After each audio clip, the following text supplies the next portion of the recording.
అందరికీ మన ప్రభువును రక్షకుడైన యేసుక్రీస్తు వారి పేరిట శుభాభివందనాలండి. ప్రియులారా, చాలామంది యవనస్తులు ఈ కాలంలో దేవుని కొరకు బ్రతకాలి అనే ఆశ ఉన్నప్పటికీ కొన్ని సరిగా పాటించకపోవటం వల్ల పాపంలో పడిపోతూ ఉంటారండి. చాలామంది చెల్లెమ్మలు కానీ తమ్ముళ్ళు కానీ నాకు దేవుని కొరకు బ్రతకాలని అనిపిస్తుందని ఈ డైలీ డివోషన్స్ ద్వారా కానీ యూట్యూబ్లో ఉన్న మీ ప్రసంగాలు విన్నప్పుడు కానీ బైబిల్ స్టడీలో ఉన్నప్పుడు కానీ నాకు దేవుని కొరకు బ్రతకాలి, దేవుని కొరకు ఏదో ఒకటి చేయాలనే ఆశ నాలో ఉన్నప్పటికీ నాలో ఉన్న ఆశ క్రమక్రమంగా చచ్చిపోతుంది. నేను పాపంలో పడిపోతున్నాను, నా మనసంతా ఏదోలా అయిపోతుంది.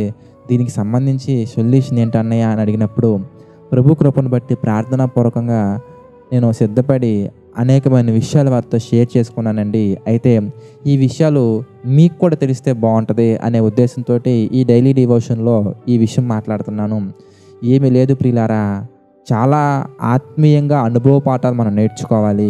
అయితే అందులో 4 విషయాల్లో కనుక మనం సాధన చేయగలిగినట్లయితే పాపాన్ని మనం తప్పకుండా జయించవచ్చు. 4 విషయాలు ఏంటో నేను మీకు చెప్తాను. మొదటిది ప్రియులారా, హృదయంలో వాక్యం ఉండాలి. కీర్తన గ్రంథం 119 అధ్యాయం 11వ వచనం ప్రకారంగా మన హృదయం కనుక చెడు ఆలోచనలతోటి చెడు తలంపులతో నిండుకొని ఉంటే మనం పాపమే చేస్తామండి. వాక్యం మన హృదయంలో ఎప్పటికీ ఉండదు. కానీ మన నడతను శుద్ధిపరుచుకోవాలంటే 9వ వచనం నుంచి 11వ వచనం వరకు మనం చదవగలిగినట్లయితే యవనస్తులు దేని చేత తమ నడతను శుద్ధిపరుచుకుందరు అంటే మన నడక బాగుండాలంటే, మన ఆత్మీయంగా మంచిగా ఉండాలంటే, పరిశుద్ధంగా ఉండాలంటే మన హృదయంలో వాక్యం ఉండాలి. Simple logic. హృదయంలో వాక్యం ఉంటే పాపం మనం చెయ్యం. హృదయంలో పాపం ఉంటే పరిశుద్ధంగా మనం ఉండము. కనుక మొదటి పాయింట్ ఏముండాలి? మన హృదయంలో వాక్యం ఉండాలి. ఇక రెండవదిగా మనం చూస్తే వాక్యం మాత్రమే కాదు, రెండవదిగా వాక్యానుసారమైన క్రియలు ఉండాలి. ఆదికాండము 4వ అధ్యాయం 7వ వచనం మనం చూస్తే సత్క్రియ మనం చేస్తే తల ఎత్తుకొని మనం బ్రతకగలం.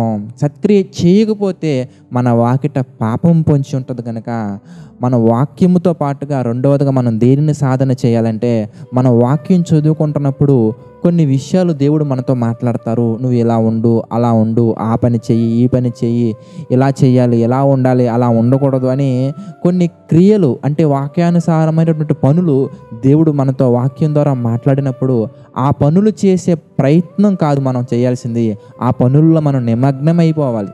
ఉదాహరణకి దేవుని వాక్యం చదువుకుంటున్నప్పుడు దేవుడు నిన్ను స్వార్థ ప్రకటించమని ప్రేరేపించారు.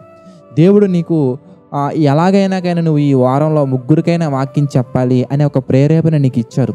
ఎలాగైనా కానీ ప్రార్థనలో ఎక్కువ సమయం గడపాలని ప్రేరేపణ నీకు ఇచ్చారు.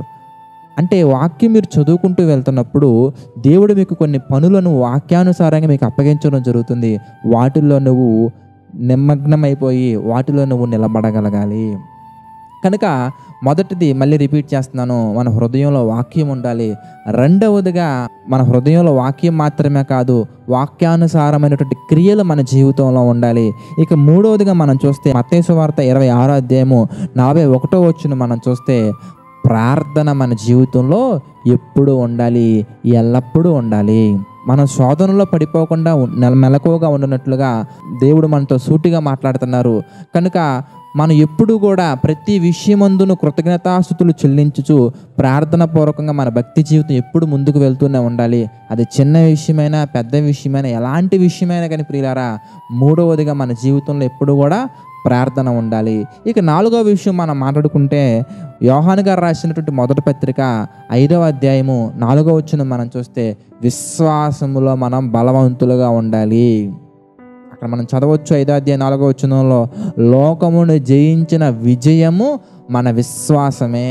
కనుక విశ్వాసంలో మనం పరిపూర్ణులుగా మారడానికి ఎలాంటి క్రియలైతే దేవుడు చేయమంటున్నారో 2వ స్టెప్లో మనం చూసాము, అవన్నీ కూడా మనం చేయగలగాలి.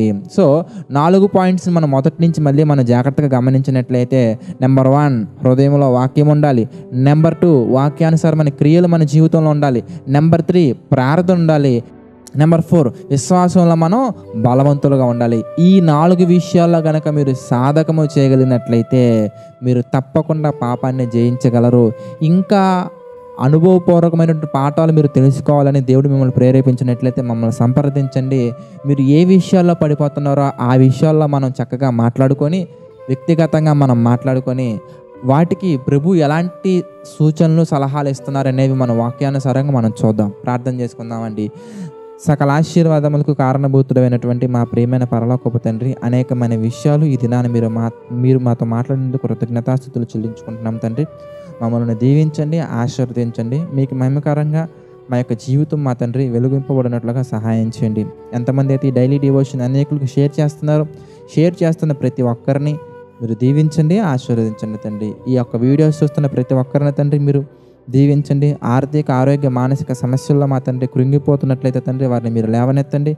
మీకు మహిమకరంగా వారిని వాడుకోండి తండ్రి. అదేవిధంగా ప్రభు మీ యొక్క పరిచర్యను యథార్థంగా నమ్మకంగా చేస్తున్న ప్రతి సేవకులను, సేవకురాలను మీరు జ్ఞాపకం చేసుకుని తండ్రి వారి పరిచర్యను మీరు దీవించండి. అనేకమైనటువంటి ప్రాంతాలకు విస్తరించినట్లుగా సహాయం చేయండి. చేసి టెంపుల్ చేస్తున్నటువంటి ఈ పరిచర్యలు కూడా మా తండ్రి మీ హస్తాన్ని ఇప్పటి వరకు ఉంచినందుకు కృతజ్ఞతలు ప్రభువా. ముందు కూడా ఉంచండి, సహాయం చేయండి ప్రభువా. మీ యొక్క చిత్తము ఈ లోకంలో నెరవేరినట్లుగా అనేకమైన పనులు మేము చేయటకు మాకు సహాయం చేయండి తండ్రి.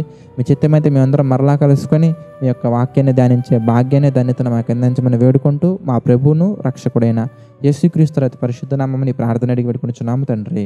ఆమెన్.